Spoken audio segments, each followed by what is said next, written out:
Hello दोस्तों, आज मैं आपको एक फ़कीर की कहानी सुनाने जा रहा हूँ। एक फ़कीर था हसन। उसका एक बहुत ही सुंदर पुत्र था, एक बहुत ही बुद्धिमान और प्रतिभाशाली लड़का। उसकी हंसी, प्यारी प्यारी बातें, नटखट हरकतों और बुद्धिमानी भरे कामों से पूरा गांव प्रभावित था। पूरा गांव उस लड़के से बहुत प्यार करता था। हसन भी अपने बच्चे को बहुत चाहता था, लेकिन एक दिन अकस्मात किसी बीमारी के कारण उसकी मौत हो गई। बहुत छोटी उम्र थी उस बालक की, यही कोई 8-10 साल का रहा होगा। उस बालक की अकाल मौत की खबर से पूरा गांव भौचक्का रह गया। पूरे गांव में सन्नाटा छा गया, मानो पूरे गांव ने काम करना ही बंद कर दिया हो। पूरा गांव उस बालक को अंतिम विदा देने इकट्ठा हुआ। सारा गांव बहुत उदास था।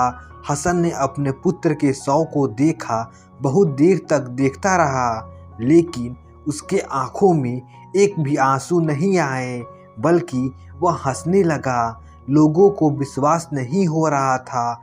उन्होंने पूछा, क्या तुम पागल हो गए हो? लगता है तुम्हें बहुत गहरा सदमा लगा है। उसने कहा, यह कोई सदमा नहीं है, मैं बहुत दुखी हूँ। मेरी पीड़ा की कोई सीमा नहीं है।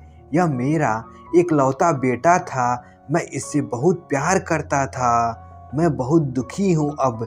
लेकिन फिर मुझे याद आया, जब यह बच्चा नहीं था तब मैं पूरी तरह से खुश था।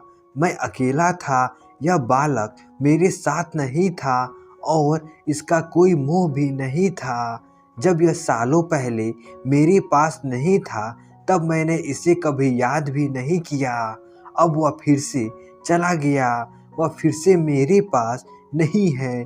मैं फिर से पहले वाले स्थिति में आ चुका हूँ, मानो जैसे किसी ने मेरा एक सपना पूरा कर दिया हो। पिता बनने का जिसने मुझे दिया उसने वापस ले लिया।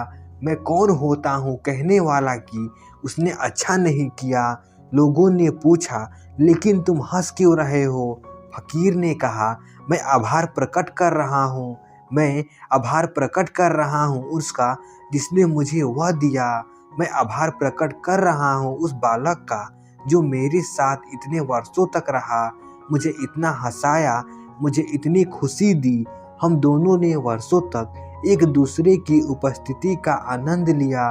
उसने जितने भी वर्षों का समय मेरे साथ बिताया, जितनी भी मुझे खुशी दी, मुझे पिता बनने का सौभाग्य दिया, इन सब चीज़ों के लिए मैं उसका आभारी हूँ और इसके लिए मैं उसका आभार व्यक्त कर रहा हूँ। जब हम दोनों साथ थे तब हम बहुत खुश थे। अब जब वह जा रहा है तो मैं उसे दुखी मन से विदा क्यों दूँ?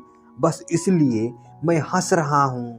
जहाँ से भी आपको खुशी का कोई स्रोत मिले, खुशी के कुछ पल मिले, उसके लिए आभार महसूस करें, लेकिन यह उम्मीद न करें कि कल वह खुशी का पल उपलब्ध होगा या उपलब्ध होना चाहिए, अन्यथा आप संघर्ष में पड़ जाएंगे।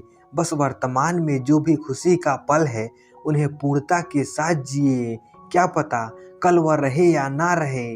सद्गुरु ओशो भी कहते हैं, सबके प्रति कृतज्ञ रहिए, अपने मन में सबका आभार प्रकट करें, फिर चाहे वो आपका मित्र हो, आपके दुश्मन, अच्छे दिन या बुरे दिन। क्योंकि यदि आपके दोस्तों और आपके अच्छे दिनों ने आपको सहायता और खुशी दी है, तो आपके दुश्मनों और बुरे दिनों ने आपको मजबूत बनाया है।